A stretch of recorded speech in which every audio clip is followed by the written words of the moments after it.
کیا امریکہ یا اسرائیل ایران کے سپریم لیڈر آیت اللہ علی خامنائی کو اغوا کر سکتے ہیں؟ گزشتہ رات دنیا نے ایک حقیقت دیکھی کہ طاقت جب حرکت میں آتی ہے تو اجازت نہیں مانگتی۔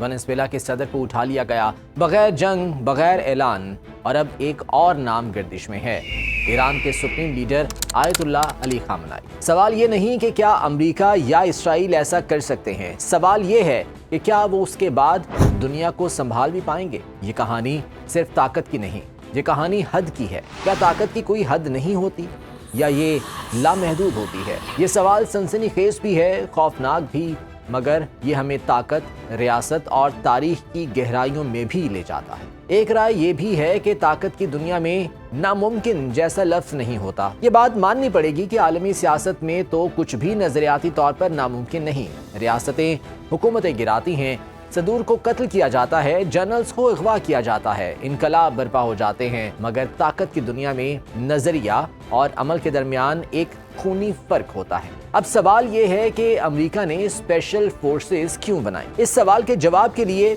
1980 میں چلتے ہیں۔ ایران میں اسلامی انقلاب آ چکا تھا، امریکی سفارت خانے پر قبضہ ہو چکا تھا، 52 امریکی یرغمال تھے اور واشنگٹن بے بسی کی تصویر بنا ہوا تھا۔ صدر جیمی کارٹر نے ایک خفیہ آپریشن کی منظوری دی، آپریشن ایگل کلا۔ یہ آپریشن امریکی عسکری تاریخ کے ان بدترین خوابوں میں سے ایک خواب ہے جس میں ایک طرف تو ہیلی کاپٹر ناکام ہوئے تو دوسری طرف طیارے تباہ و برباد ہو گئے۔ اس دوران لاتعداد فوجی اپنی جانوں سے ہاتھ دھو بیٹھے، لاجسٹکس تباہی کے دہانے پر پہنچ گئیں، اور پھر وہی ہوا، یعنی دنیا نے ایران کے صحرا میں امریکی پسپائی اپنی آنکھوں سے دیکھی۔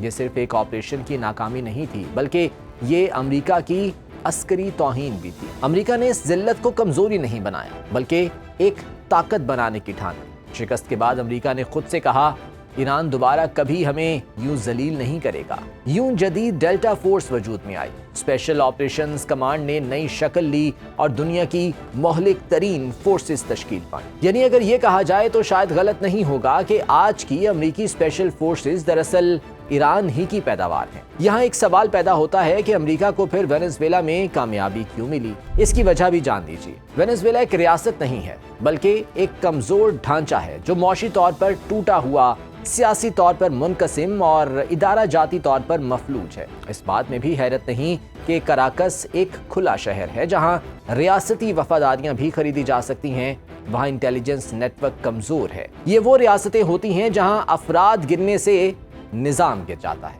اب باری آتی ہے ایران کی۔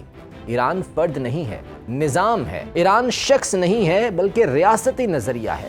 علی خامنائی ایک صدر نہیں، ایک وزیر اعظم نہیں، ایک مذہبی، سیاسی اور نظریاتی مرکز ہے۔ وہ ایک محل میں قید نہیں ہے، وہ ایک روٹین پر نہیں چلتے، وہ کثیر سطحی اور ملٹی ڈائمینشنل سیکیورٹی میں رہتے ہیں۔ تہران سے کسی کو اغوا کرنے کا مطلب اپنا قبرستان خود بنانا ہے۔ جغرافی کی زبان میں بات کروں تو تہران میں ایک قلعہ ہے، پہاڑوں سے گھرا ہوا، ساحل سے بہت دور، جو ایک طرف فضائی دفاع سے لیس ہے، دوسری طرف انٹیلیجنس نیٹ ورک میں لپٹا ہوا۔ یہاں داخل ہونا مشکل نہیں ہے، لیکن یہاں سے زندہ نکلنا ناممکن ہے۔ پاسداران انقلاب کوئی سیاسی جماعت نہیں، کوئی سیکیورٹی ایجنسی نہیں، یہ ریاست کے اندر ایک ریاست ہے۔ ایران کا دفاع صرف فوج نہیں کرتی، ایک طرف پاسداران انقلاب ہے تو دوسری طرف قدس فورس۔ بسیج ملیشیا کا اپنا مقام ہے، وزارت اطلاعات کا اپنا، اور تو اور یہاں عوامی نیٹ ورک بھی فعال رہتے ہیں۔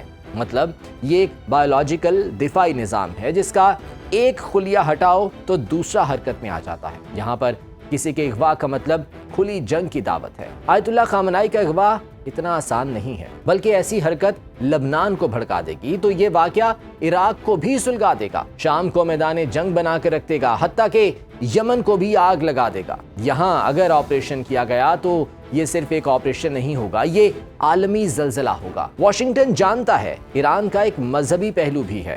آیت اللہ خامنائی صرف ایرانی لیڈر نہیں ہیں، وہ لاکھوں شیعوں کے لیے مرجع تقلید ہیں۔ ان کے خلاف اقدام سیاسی نہیں ہوگا، نظریاتی نہیں ہوگا، بلکہ مذہبی جنگ سمجھا جائے گا۔ اور امریکہ جانتا ہے کہ مذہبی جنگیں جیتی نہیں جا سکتی، صرف پھیلتی ہیں۔ اسرائیل بھی اس بات کو بخوبی سمجھتا ہے، گو کہ اسرائیل خفیہ کارروائیوں میں ماہر ہے، مگر وہ جانتا ہے کہ ایران کے دل میں وار خودکشی کے مترادف ہے۔ طاقت کا مطلب یہ نہیں کہ آپ سب کچھ کر سکتے ہیں، طاقت کا مطلب یہ ہے کہ آپ جانتے ہیں کہ کہاں رکنا ہے۔ امریکہ ایسا تو کر سکتا ہے کہ کمزور ریاستوں کے صدور اغوا کر لے، مگر وہ ریاستوں کو اغوا نہیں کر سکتا۔ ایران ایک ریاست ہے، ایک نظریہ ہے، ایک کلا ہے۔ کراکس میں جو ممکن ہے وہ تہران میں خودکشی ہے، اور یہی کمزور ریاست اور مضبوط ریاست کا فرق ہے۔ اجازت دیجیے، اللہ نے